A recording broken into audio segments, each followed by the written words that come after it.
കരച്ചിൽ കേൾക്കുമ്പോഴാ ആ ആങ്ങളെ ചെറുക്കന് ഈ പ്രായത്തിലും ചോറ് വാരി കൊടുക്കുക. അത്ര സ്നേഹ. ഒന്ന് വിളിച്ച് ചോദിക്കും മോനെ.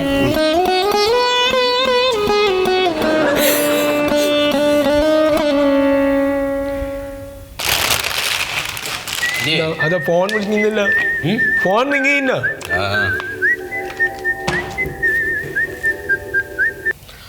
ഹലോ ഹലോ, സത്യശീല മന്മഥനാണ്. അത് കേട്ടത് നേരാണോ? മന്മഥ കേൾക്കുന്നില്ല. ഹലോ, അതെ, എന്തായി അവിടുത്തെ കാര്യങ്ങൾ എന്തായിന്ന്? ഹലോ ഇവിടെ കുഴപ്പമൊന്നുമില്ല. ഇവിടെ ബില്ലടക്കാൻ കുറച്ച് താമസം ഉണ്ടായി. എന്നാലും കുഴപ്പമൊന്നുമില്ല, ഇറങ്ങാണ്. ഹലോ, അതെ സത്യശീല, ഒന്നും കേൾക്കാൻ വേണ്ടി റേഞ്ച് ഉള്ളിടത്തോടൊന്ന് സംസാരിക്കാം അങ്ങോട്ട്. എന്താണ്? കഴിഞ്ഞു കഴിഞ്ഞു കഴിഞ്ഞോ?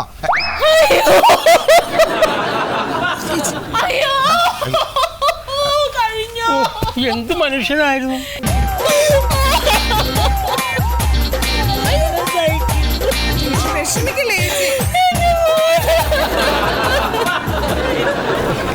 സംസാരിക്കാനും പറ്റാത്തൊരു സാഹചര്യമായിപ്പോയി. അതെ, എല്ലാം കഴിഞ്ഞു. പിന്നെ ഒരു കാര്യം ചെയ്യും ഉണ്ണി, ആ ബാബുവിന്റെ കടയിൽ പോയിട്ട് ഒരു 50 കസേര ടാർപ്പയ്ക്കുള്ള ഏർപ്പാടുണ്ടാക്കുക. ആയിക്കോട്ടെ. 2000 രൂപ വാങ്ങിയിരുന്നില്ല. കാലിന് മനുഷ്യരാണോ? ഈ എന്താണ് ഉണ്ണി ഇത്? ഒരാൾ മരിച്ചടക്കം പിന്നെ അതും പറഞ്ഞു. അതൊരു പനി വന്നു പറയാൻ കളയി പോയി ഞാൻ ഏർപ്പാടുണ്ടാക്കുക. ആ കവലയിലൊക്കെ അറിയിച്ചോ കേട്ടോ. പിന്നെ സുമേഷേട്ടാ, പെട്ടിക്കുള്ളി ദീപിക്കണില്ലേ, ആ ടീമിനെ ഒന്ന് വിളിക്കണം. അപ്പൊ വിറകും ചിരട്ടൊക്കെ വേണ്ടേ? പിന്നെ വേണ്ടാതെ മുറ്റത്തിട്ടാണോ ദീപിക്കണേ? ഒന്ന് ഏർപ്പാടുണ്ടാക്കുക. അറിയാൻ പറ്റുന്ന അടുത്തൊക്കെ അറിയിച്ചോ കേട്ടോ. ബാക്കി ഞാൻ വിളിച്ച് പറഞ്ഞോളാം. ഹലോ, അതെ ഞാനാണേ, നമ്മുടെ സത്യശീലൻ്റെ അളിയനില്ലേ, ശീതളൻ. ഹലോ ഹലോ,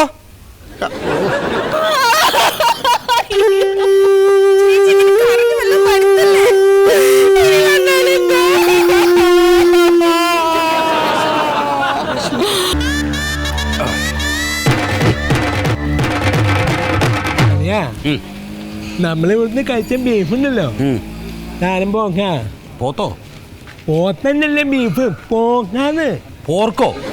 ഇന്ന് പറഞ്ഞ മനസ്സിലാവാത്ത പോക്ക് കേസാന്ന്. പോക്കാണ്. വെട്ടി വിഴുങ്ങുമ്പോ ഉണ്ടായിരുന്നല്ലോ, നല്ല തീറ്റായിരുന്നല്ലോ.